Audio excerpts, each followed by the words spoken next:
Okay, so let's talk about the end of a great story. You'd expect a moment of triumph, right? A big celebration. But what if it isn't?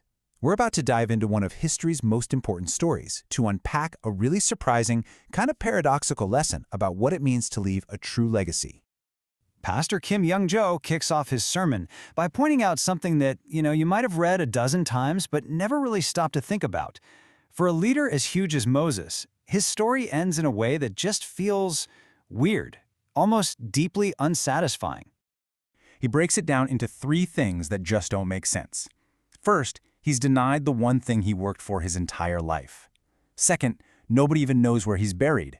And third, he just accepts it all. No final speech, no argument, nothing. So, the big question is, why? Let's start with the part that just feels so unfair. I mean, can you imagine it? You lead your people through the desert for 40 years. 40 years!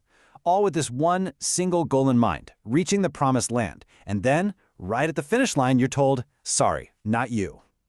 And this is the gut punch moment. God takes Moses up on a mountain, shows him this incredible panoramic view of everything he'd fought for, and then says, you can look, but you can't touch. From a human perspective, that just feels unbelievably cruel. So how in the world do we make sense of this? Well, from our normal, earthly point of view, it just looks like a tragedy, a total failure. But Pastor Kim suggests we need to flip the script entirely. What if this wasn't an anticlimax? What if this was actually a profound victory, a mission that was completed perfectly? The pastor argues that Moses' quiet acceptance wasn't weakness. He wasn't just giving up.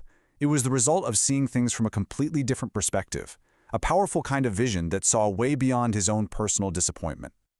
And the text itself gives us this huge clue. It goes out of its way to tell us Moses wasn't frail or confused. He was 120 years old, but his mind was sharp, his eyesight was perfect. This wasn't some tired old man just giving in, which makes his silence even more profound, doesn't it? And this, right here, is the heart of the whole interpretation. That phrase, his eyes were not dim, isn't just about good eyesight. It's a metaphor for perfect spiritual clarity.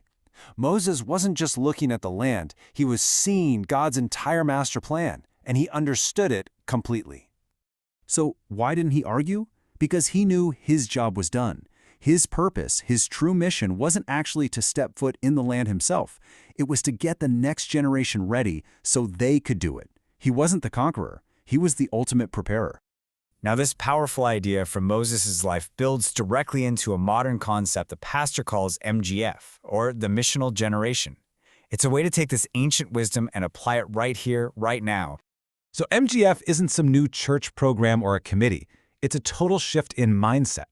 It's this movement where every single generation sees its main job as setting up the next generation for success, just like Moses did for Joshua. This vision completely reframes what responsibility looks like. It says the current generation shouldn't be clinging to power. Instead, its job is to actively support, mentor, and then, ultimately, make way for the next wave of leaders. It's about creating a powerful, unbroken chain.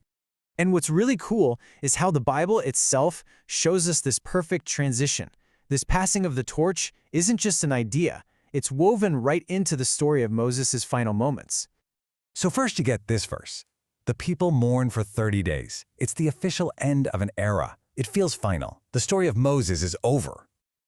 But then look what happens literally in the very next sentence. Right after the mourning, the story pivots instantly to Joshua. There's no gap, no power vacuum. The torch has already been passed, and it's burning brightly. And the pastor points out that putting Joshua's big moment inside the final chapter about Moses is totally intentional. It shows us that Moses' true lasting legacy wasn't his death, it was Joshua's readiness. Moses' ending was Joshua's beginning. And all of this brings us to the ultimate takeaway from the story. We have to radically redefine what we think a legacy is. It's not about monuments, it's not about personal glory. Hey, remember that weird detail about his unknown grave? That wasn't a punishment. It was a protection. By denying him a physical monument, God made sure people wouldn't turn a place into an idol. Instead, his legacy had to be a living, breathing movement. His legacy wasn't a tomb. It was Joshua. So how did the next generation end up remembering him? Did they go searching for his grave? Nope.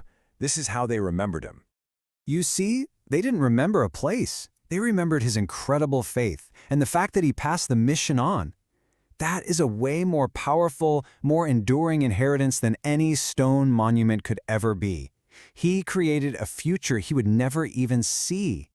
And suddenly, this ancient lesson becomes a very modern, very personal question for all of us. It challenges us to look beyond our own achievements and ask, what are we building in the people who will come after us? Because at the end of the day, that's the only legacy that truly lasts. So how will they remember us?